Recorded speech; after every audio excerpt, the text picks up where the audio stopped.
explicar ya la patología como tal.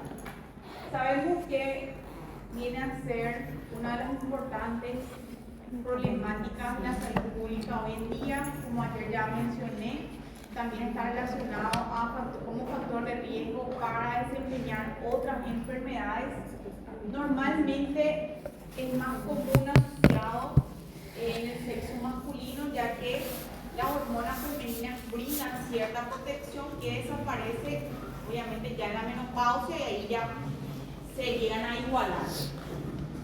Entonces, cuando hablamos también de etiología, tener en cuenta también dentro de los factores de riesgo no modificables, sabemos la edad, como mencioné ayer también, la edad, el sexo, en este caso sexo masculino, y también tiene que ver la etnia, ya que hay datos que hablan de que existe una mayor prevalencia en pacientes con raza negra. ¿Qué tenemos que saber de la presión alta? Tenemos que saber que existen dos tipos, la primaria y secundaria.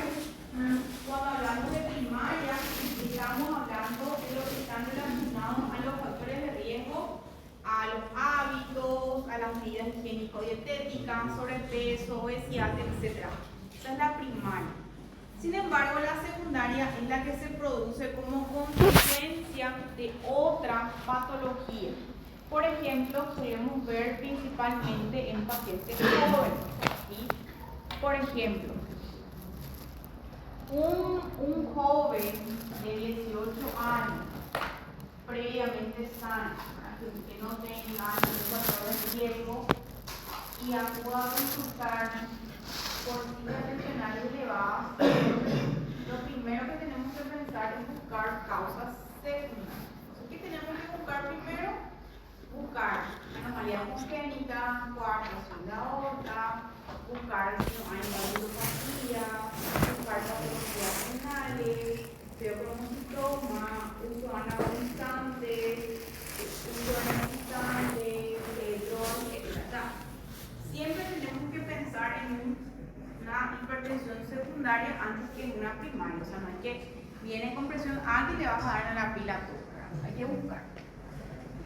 Bien, entonces, como mencioné, cuando nosotros hablamos de presión alta, hipertensión, tenemos que saber bien, tema de examen sobre los factores de riesgo, los modificables y los no modificables, o sea, los que nosotros no podemos tener injerencia. Dentro de los no modificables, primero tenemos también muy importante el antecedente familiar. Esto ustedes van a ir año que viene profundizando más de la importancia del examen físico, de la anamnesis principalmente, porque se habla que si existe el antecedente familiar, existe un 50% de riesgo ya de padecer hipertensión. ¿Qué quiere decir eso? Quiere decir en términos sencillos que si una persona sin factor de riesgo tiene que tener, una ingesta de más de 6 gramos días de sodio asociada a una dieta rica en carbohidratos, rica en grasa, colesterol, etc. Una persona con antecedentes a menos cantidad ya puede desarrollar la hipertensión. Entonces es lo que solemos tener bastante en la consulta cuando hacemos el diagnóstico y te dicen, pero ¿por qué? Si yo no como mal, yo no como fritura, y ahí está. Genética, 50%, o sea, altísimo, imagínense, de 2, 1. Entonces, eso es algo obviamente que no podemos modificar. Después, como mencioné, el tema de la edad, sabemos que con la edad también las arterias vamos perdiendo la elasticidad, entonces esto también hace que aumente la presión y tener en cuenta también que todo lo que estamos hablando son situaciones inherentes al estilo de vida o al estilo de vida de ese paciente, ¿verdad? Entonces, ¿qué les va a decir? Qué sé yo, una persona a los 60 años, activa, que se cuida la alimentación, que hace actividad física regularmente, hasta 60-65 se le hace el diagnóstico de presión. ¿Y por qué? Si yo como bien, nada, bueno, edad. O sea, con la edad las arterias mismas van modificando su ultraestructura y esto condiciona la hipertensión. La etnia, como mencioné, en relación a la raza negra, tienen mayor prevalencia en relación a los caucásicos.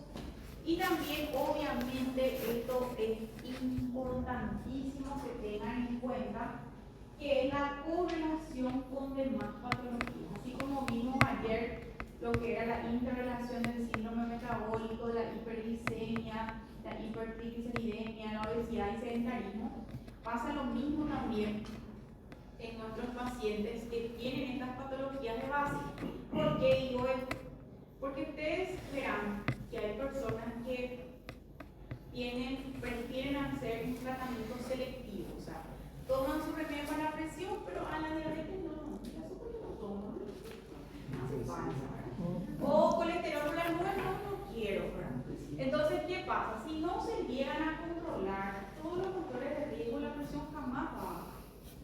O sea, si un paciente que no hace un tratamiento apropiado, no se logran los objetivos para la diabetes, esto también va a condicionar que la presión nunca baje. O si no va a ser, o si lo hace, va a ser a expensas de 4 o 5 medicamentos. ¿Entiendes? Entonces, necesariamente estos pacientes requieren un control, tiene que ser necesariamente multidisciplinario. O sea, tenemos que manejar todo. Bien, entonces, luego tenemos ya los factores de riesgo modificables sobre los cuales nosotros podemos actuar. La dieta, para el consumo elevado de sal, sabemos que esto hace que aumente el volumen sanguíneo, afecta lo que es la sensibilidad a los mecanismos cardiovasculares relacionados al simpático y también activa el eje, ¿verdad? Entonces, lo recomendado es que sea una dosis máxima de 6 gramos día. La dosis máxima de sodio recomendado 6 gramos día. ¿Eso equivale a cuánto? Equivale a una cucharadita y media de té de sal. Una cucharadita y media, ¿verdad? Y eso, si vamos a tener en cuenta, ¿verdad? No solamente tiene que ser medido en relación a los alimentos preparados, sino que también todos los alimentos industrializados que podemos estar consumiendo. Entonces, muchas veces estamos consumiendo altas dosis de sodio y no nos damos cuenta, ¿verdad? Entonces, tener en cuenta. Bien. Consumo calórico excesivo y obesidad también tiene que ver, obviamente, la génesis de la hipertensión. Y acá tiene, esto vamos a ver un poquito más a profundidad cuando veamos endocrino, pero hoy en día ya hay muchísima evidencia de que las células grasas, específicamente la obesidad visceral, se maneja como un órgano endocrino.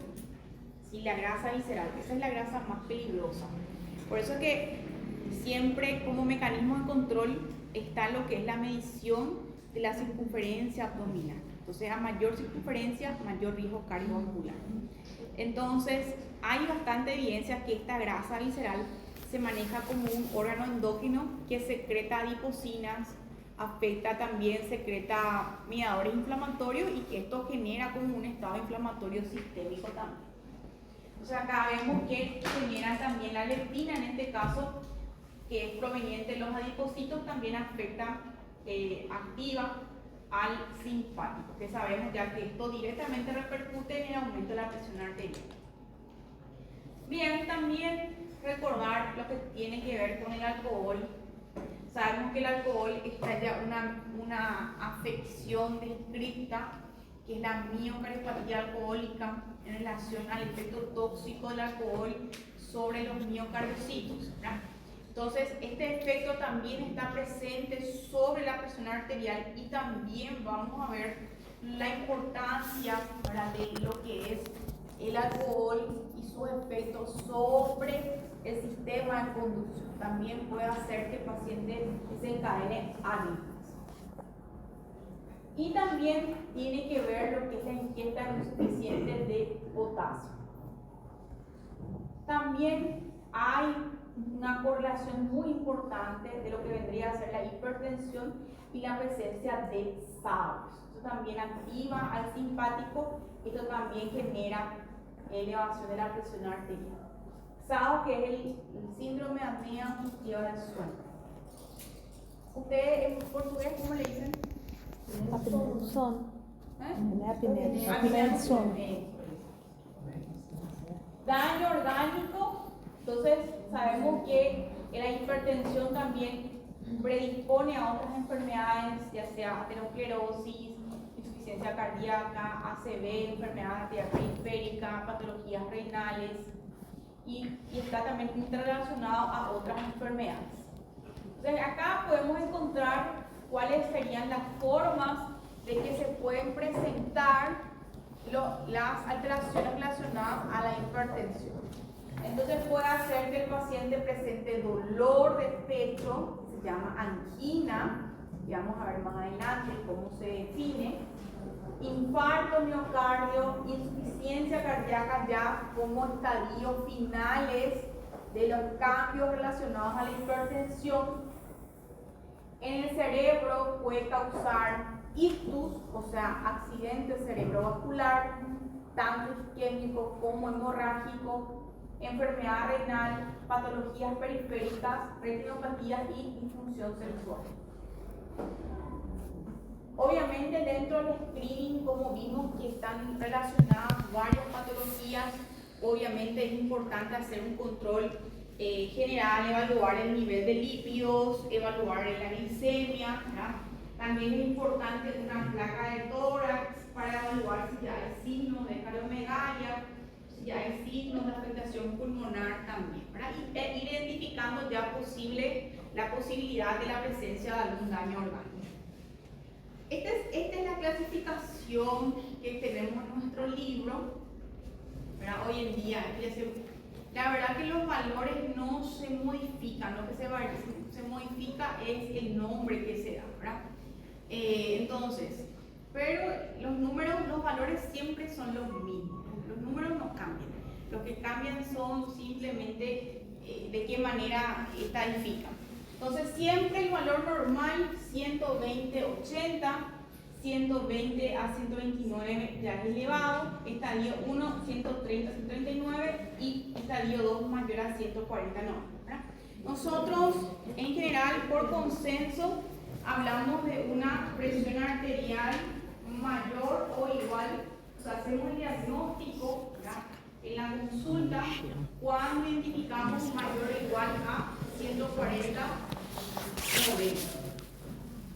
o que tenga en controles en MAPA o AMPA varios controles mayores ya a 130/90, pero a partir del momento que ustedes identifican 140/90 ya está hecho el diagnóstico, ¿sí?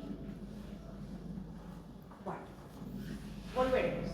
Tratamiento, obviamente, como vimos que está relacionado a otras enfermedades, otras patologías o factores de riesgo.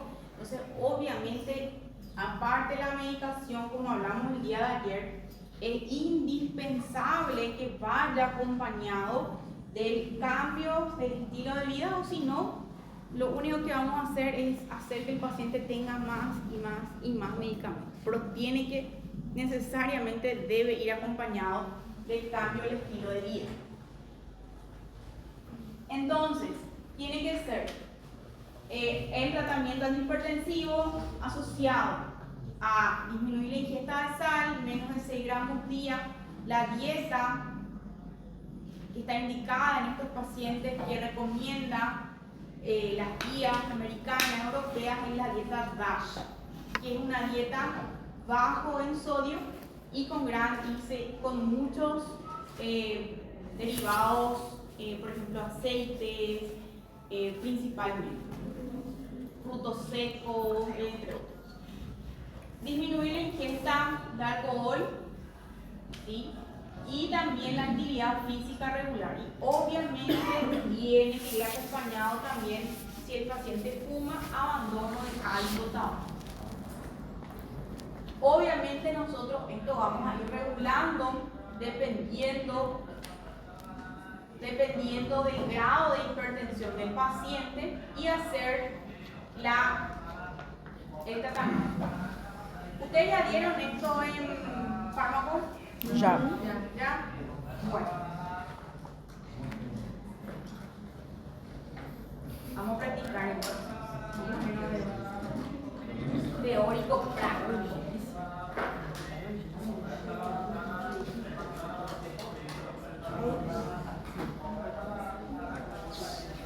¿Qué es isso? Casi. Deixa o Johnny falando.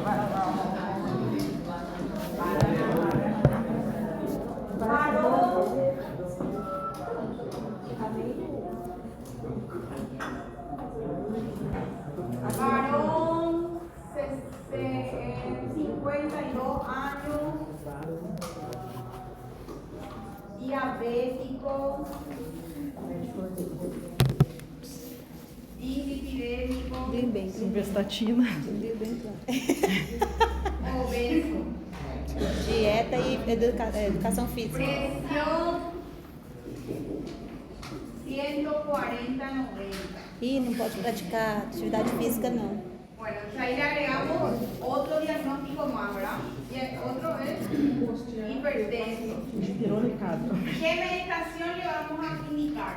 Metformina, enalapril e simvastatina. Está bien, ¿verdad? Entonces, Próximo. ¿cuáles son nuestras primeras Sartana. líneas de tratamiento? Não, Dieta o ou Arados. ARA2, ¿verdad? Entonces, yo creo que con un enalapril de 20 cada 12, ya vamos a controlar. Si tiene la presión 180, 100, ¿qué le vamos a hacer? Edad, vamos a ponerle, este es mayorcito, que tiene 75 años. Este es solamente dislipidemia Só deslipidemia? y ahora hipertenso. Lousa. ¿Qué le vamos a dar? Pregunto. Ele não tem vamos a outra hacer- enfermidade? El objetivo de esto es, les pregunto, ¿ustedes creen que con una sola droga ya vamos a controlar esta presión? Não. Bien. Provavelmente. ¿Cuáles son las asociaciones? Um diurético Puede ser un IECA, ou um antagonista. ARA2, ¿con qué? Con un diurético, ¿qué tipo de diurético? Tiazídico. Diacídico. Y después, un calcio antagonista, ¿verdad? Entonces, necesariamente este paciente va a tener que recibir doble, por lo menos, inclusive hasta triple dependiendo. Entonces, ¿qué le podemos dar? Puede ser un losartán, 75 años, yo le voy a dar telmisartán de 80 con AMLO de 10. Eu começarei pegando Arapril primeiro. Depende de la edad. Acuérdense, É, a con idade la edad, influencia. las arterias son más resistentes. Entonces, por eso se recomienda, ¿verdad?, utilizar los calcios antagonistas porque ayudan a relajar Vasodilatação. los Mas vasos. tem um fator importante nessa história. Gente. La edad. Dinheiro. Tem dinheiro. Não, é sério. Ó, Pero en el misterio hay terminarlo. ah, tá. Tem de graça pra Onda, ele. Johnny, Johnny, ¿verdad que sí hay? porque você pode pensar no melhor. Se ele só pode um, vai ter que ser aquele velho ditado. Se não tem tu, vai tu mesmo. Vai ter que ser o que ele pode pagar. Nosotros usamos No ese- Brasil tem alguma coisa, mas sempre acontece faltar também. Sí, pero acá nosotros tenemos misterio terminado. Y otra cosa, haciendo un poco acá, escuché el tema de los diuréticos tiacídicos, ¿verdad? Si van a usar diuréticos tiacídicos, ¿verdad? Si vamos a suponer la nalodipina, ¿cuál es el problema? Puede causar edema en números inferiores. Entonces siempre tratar de, si vamos a dar por separado, tratar de dar tardecita, las 4, la tarde, porque tiene que ver con la presión hidrostática. Entonces, para disminuir el riesgo de edema, dar de tarde. Esa es una opción. Y la otra opción es usar la alerca, pero eso sí lo que dice Thais, la alerca es muy caro y ahí Vê se dá pra comprar. Né? bueno, La hidrocloro es muy bueno en pacientes jóvenes, pero en pacientes adultos no es muy recomendado porque causa muchos disturbios electrolíticos, principalmente relacionados al sodio. Entonces, sí se puede, así como estamos hablando siempre de se puede o no se puede. Existe o real e o ideal. Claro, lo ideal no. Si no se puede, bien, ¿verdad? En todo caso, utilizar la indapamida. Siempre así usan mucho indapamida. Tem um outro nome? No, indapamida es la roja. Y ese es bueno, es muy buen diurético, diazídico y no causa disturbio metabólico por el hidrocloro, porque el hidrocloro causa mucho trastorno metabólico. Entonces, para mí, ¿verdad? Inclusive si hay mayor, por ejemplo, en este caso, van a ver 190, 110, por ejemplo, ya triple terapia. ¿Ya? Y ahí ya le das tu IECABRA2, tu calcio antagonista, tu tiazida, ¿verdad? Los 30, triple terapia. Pero hoy en día, justamente, las nuevas guías de este año, recomiendan hacer doble terapia de entrada. Inicial, né? Sí, justamente en relación a lo que hablamos ayer. ¿Se acuerdan que les hablé de lo que era la inercia terapéutica? ¿Verdad? Que muchas veces entre la espera de que se ajuste la presión, el paciente ya hace alguna complicación. Entonces, ¿qué es lo que se preconiza? Tratar y después ir retirando, ¿verdad? Y en todo caso, si es que ya es mucho, bajar la dosis, medio comprimido, ¿verdad? Pero de entrada una doble terapia, ¿verdad? Otro punto que ya les adelanto y después seguramente ellos quienes se van a acordar de mí. ¿Qué va a pasar? ¿Qué pasa si a este señorcito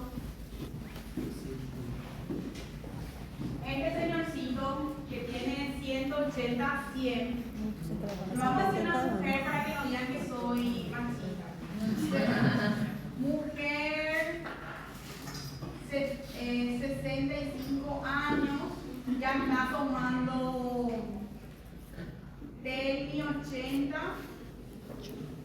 AMLO 10, que ya son las dosis máximas, hidrocloro 25. Y tiene su presión 160, 100. ¿Cuál es el siguiente paso? É ver se ela está tomando direito. E provavelmente ela está tomando direito. Pode mandar o agente comunitário de saúde, o enfermeiro da família e ver porque não está tomando direito. Insistir en medidas higiénico-dietéticas, ¿verdad? Obviamente, algo no está pasando bien. Pero mientras tanto, ¿cuál es el cuarto antihipertensivo? ¿Qué le van a agregar a este? É pior que é tão comum esse tipo de coisa. Espironolactona. Acabei de falar esse militar, porque é mulher. Espironolactona es el cuarto antihipertensivo. Mas insiste, aperta bem Pero que você siempre y descobre. cuando, Concuerdo, aquí sí. estamos hablando de dosis máxima de 3, el cuarto antihipertensivo es la espironolactona. Tu beta bloqueante no son buenos antihipertensivos. ¿Para qué te ayuda el beta bloqueante? Para mejorar la frecuencia, ¿verdad? Entonces, si tu paciente tiene datos de insuficiencia cardíaca, ahí sí. Pero si no, ¿verdad? No es, te puede ayudar, pero no es un potente. Se a gente for pensar que é só a base de hipertensão primária, seria renalina. Ya les voy a mostrar, ya que están hablando y les veo interesados, voy a mostrarles algo. Eu tenho E esse certeza. aspiro aí, principalmente porque é paciente mulher? Já tá no No, período da... el cuarto. É que é o quarto escalão. Para que no digan que yo soy. Ah, Mas aqui é o quarto. Es el cuarto antihipertensivo, o sea, ese es lo que tienen que agregar. Les quiero mostrar. parece uma questão de prova. Mas aí, de ó, farmácia, aperta, Daisy, aperta pra você ver se tá tomando direito. Não toma Eu direito. concordo com você, já vi tantas vezes isso. Só apertar. Esto es lo que quiero que vean. Porque teve uma questão dessa na prova. No, y tienen que saber. ¿Tú Para la vida, no es para Tu la lembra, prova. Thaís? Que teve uma questão assim, falando Miren un poco acá. Este es lo que tienen que saber. Quiten fotos, guarden, lleven para su vida. Este que es. teve foco.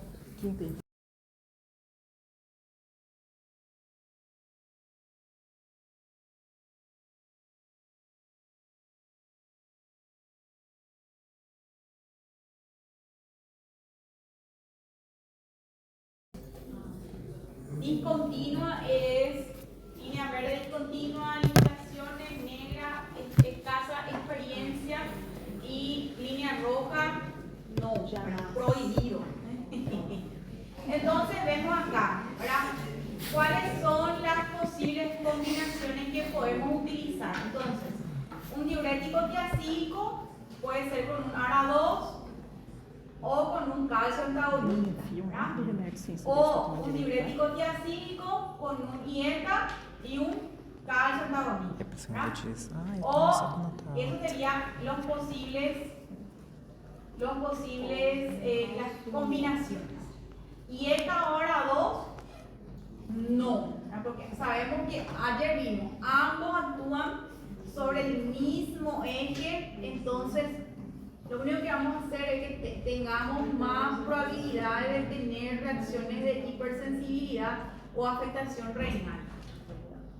El angioedema neurótico, por ejemplo, ¿verdad? Entonces vemos que los beta bloqueantes en todas las combinaciones que están con líneas discontinuas. O sea, no es una primera, no es un antihipertensivo como tal. Te ayuda. ¿Qué es lo que hace el beta bloqueante? Mejora tu frecuencia cardíaca. Entonces, por ejemplo, imagínense ustedes, si ustedes tienen un paciente que por A o B motivo está taquicárdico, entonces, cuando vos tenés taquicardia, tu gasto cardíaco no es efectivo. El tiempo diastólico está afectado, o sea, no tiene tiempo de poder bombearse correcto, claro. Entonces, para eso te ayuda tu beta bloqueante. Vos mejorás tus sístoles, mejorás tu tiempo diastólico y ahí mejoras tu funcionalidad cardíaca. Esa es su función, no es antihipertensivo, ¿verdad? Entonces, por eso es que estos, los beta bloqueantes ayudan más para lo que es la insuficiencia cardíaca, en donde casi todos están taquicárdicos por una cuestión de activación neurohumoral, entonces ayuda a regular. ¿Está bien? Entonces, ahí ya saben, ¿verdad? Pues te voy a mostrar. Y acá está lo que ustedes ya saben, ¿verdad? Monoterapia antiguamente, ¿verdad? IECA ahora 2, calcio antagonista, diurético. La doble terapia combinando, triple terapia. Una vez que nosotros llegamos a la triple terapia, dosis máxima, ahí recién vamos a decir que es una hipertensión arterial resistente y ahí se agrega el aspironolactona. Y ahí es el cuarto antihipertensivo. Pero vuelvo a repetir, paciente que haya recibido dosis máxima de las 3 drogas. Mientras que no logremos a eso, quiere decir que no es. Eso también es importante tener el concepto, ¿verdad? Porque a veces, por ejemplo, me suele llegar a mí como una hipertensión resistente y tiene solamente un antihipertensivo. Eso no es. O sea, resistente es cuando está con 3 antihipertensivos y no estamos logrando controlar la presión. Bueno, vamos a volver a lo nuestro.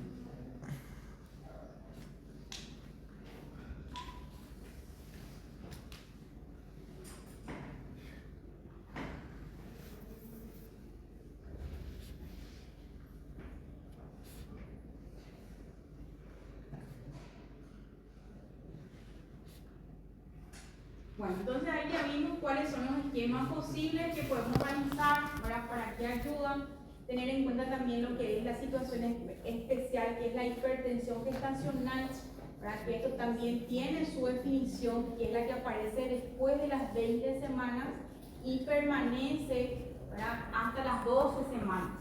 Si es que la paciente después de las 12 semanas sigue con hipertensión, eso quiere decir que probablemente esa paciente ya es una hipertensa crónica.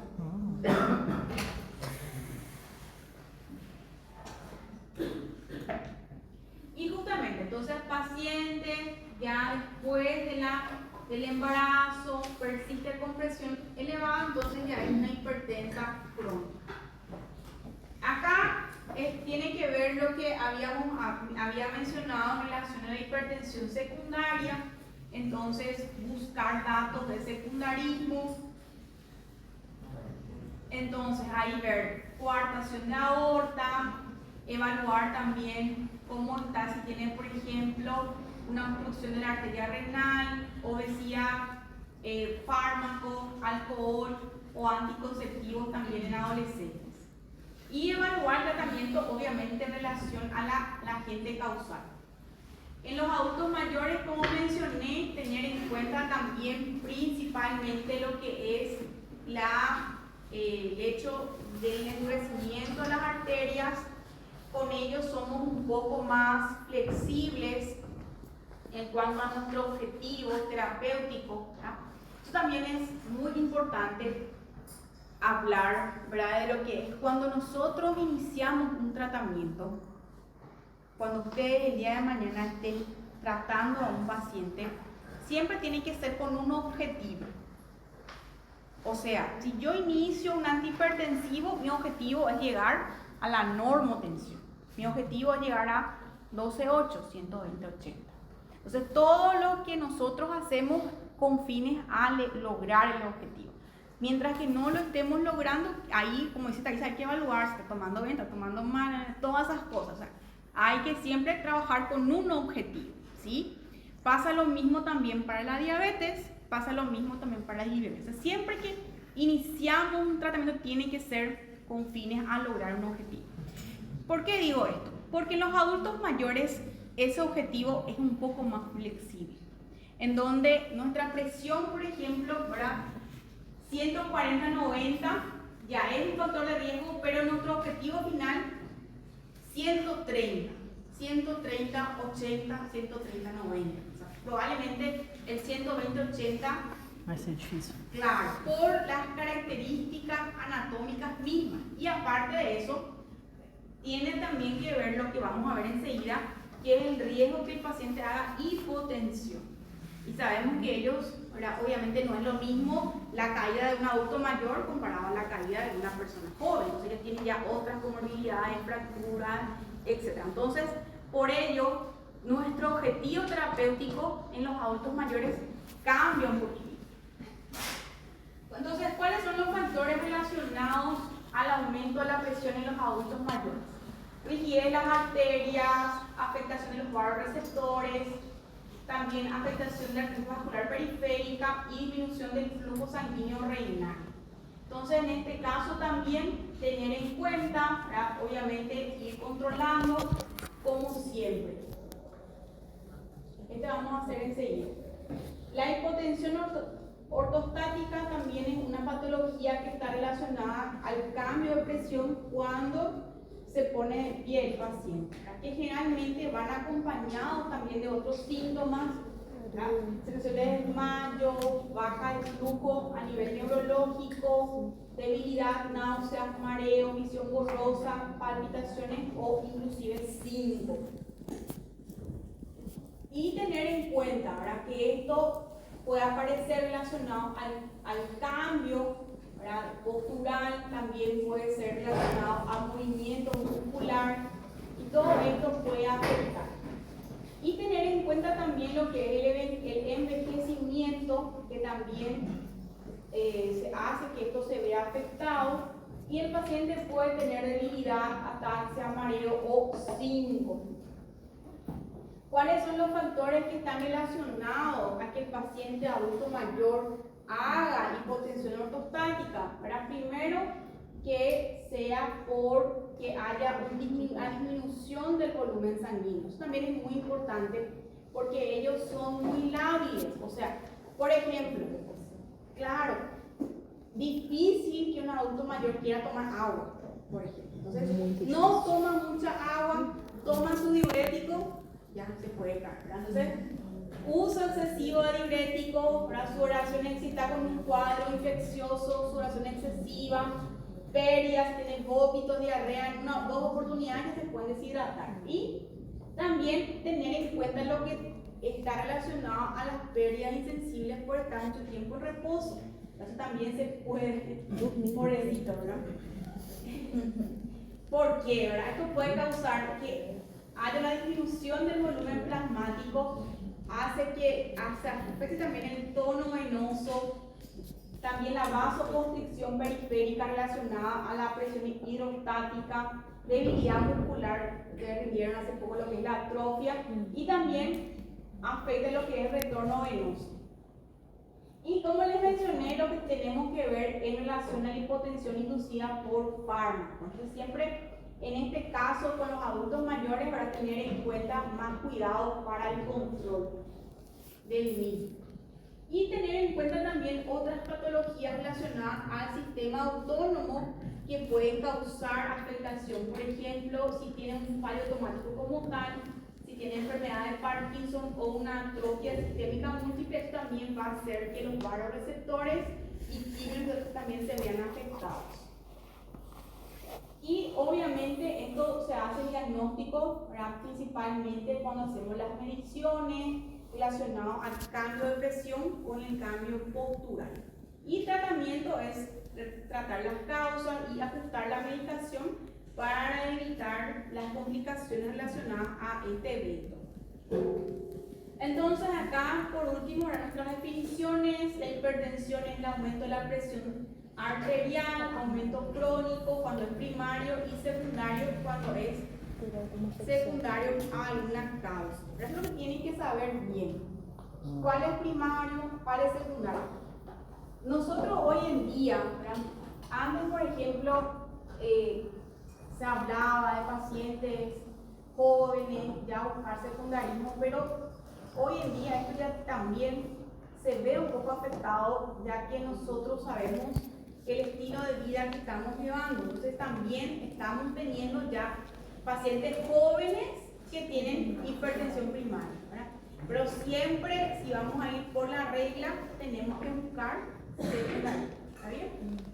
Bueno, vamos a hacer ahora el taller de presión, de control de presión.